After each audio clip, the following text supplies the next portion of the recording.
Let us try to understand the electronic configuration for the 13th element, that is aluminium. Aluminium has an atomic number, that is Z of 13.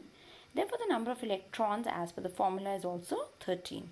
Now, based upon the number of electrons, let us try to write the electronic configuration.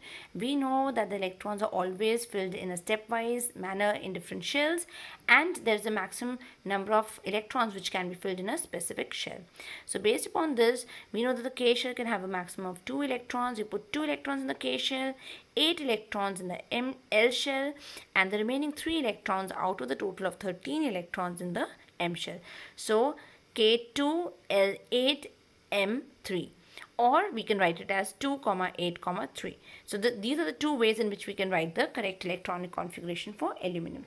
But any other way of writing the electronic configuration for aluminium stands incorrect. So if we try representing the electronic configuration this way, that means we put 2 electrons in the K shell and we put 11 electrons in the L shell. Having a configuration of 2, 11 is an incorrect way, since the second shell cannot have more than 8 electrons in it.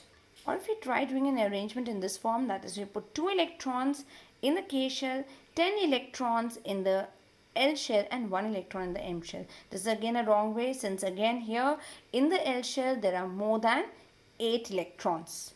Or if we try arranging electrons in this form, that means we complete the first shell, K shell, with 2 electrons. We put 8 electrons in the L shell and distribute the remaining 3 electrons in M and N shell. We put 2 electrons in the M shell and 1 in the N shell. This is again an incorrect way, since in this way the third shell is not complete but the electron has jumped onto the N shell, which is again a wrong way of representing the configuration. Therefore, the only correct way of representing the electronic configuration for aluminium is that we put 2 electrons in the K shell, 8 electrons in the L shell and the remaining 3 electrons in the M shell. That is having a configuration of 2, 8, 3.